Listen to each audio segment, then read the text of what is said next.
कर रही है विरोध का। मंत्रा बैठी है युद्ध अपना सूत्र याद कर रही है, लेकिन वो नहीं जानती कि मेरा सूत्र क्या है।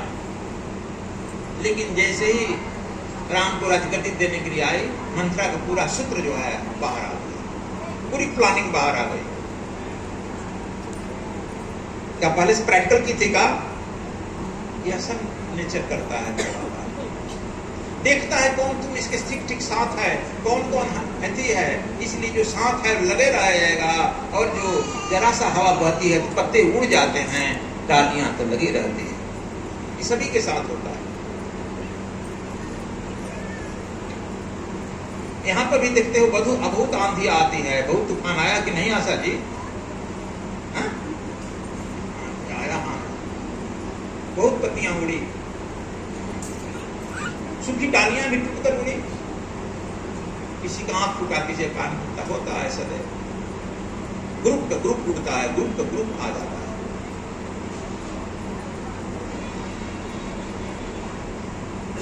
यह आपने सुना होगा कि जब जब देवताओं पर संकट आता है तो मनुष्य उसका मदद किया। जानता है कि नहीं जानता? देवताओं की मदद में कौन कौन मनुष्य गया? फिर बताएगा? नहीं बताएगा।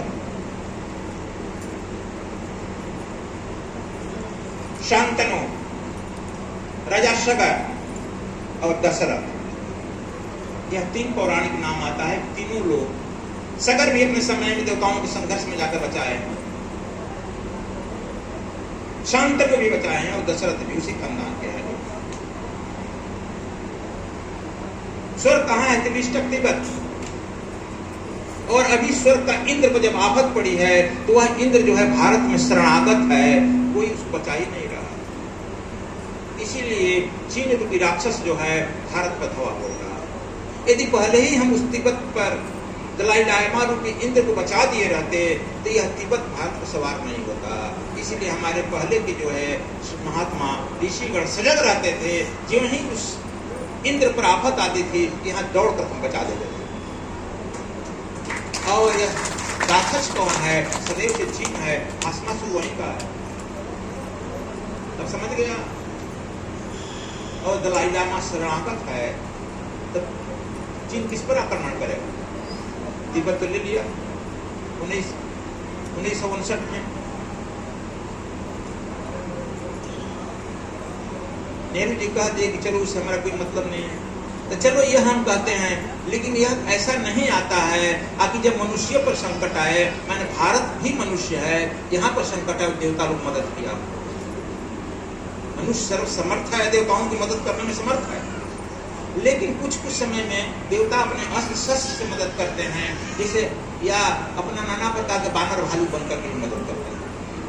बानर भालू सब देवता लोग थे, बानर भालू के रूप में आकर के मदद करते हैं। समय सदगुरु जब आता है तब विभिन्न रूपों में मदद करते हैं, अस्त्र शस्त्र दिव्यास्त्रों से मदद करते हैं।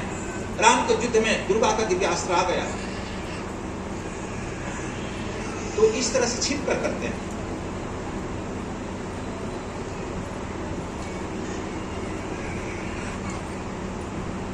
तो हम यह कह रहे थे कि स्वामी आत्मादास जी, कि देखो तुमको जब गुरु से लगन लग जाएगी और यह इच्छा हो जाएगी कि मैं ब्रह्म ज्ञान को प्राप्त करना चाहता हूँ, मैं ज्ञान को प्राप्त करना चाहता हूँ, बिल्कुल तुम चलते फिरते उठते बैठते गुरु से केवल यही मांग करेगा, तो तुमको किसी न किसी रूप में वह ब्रह्म का ज्ञान तुझे मुहैया करा ही देगा।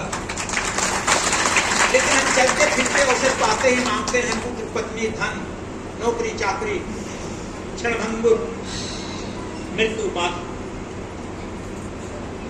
वह भी प्रकृति जो है हंसती है, मुस्कुराती है और कहती है जय राम जी, किया इसका जीवन गया। क्या हो जाएगा उसको तुम्हें मिलने से? यह गया, राम जी की गया।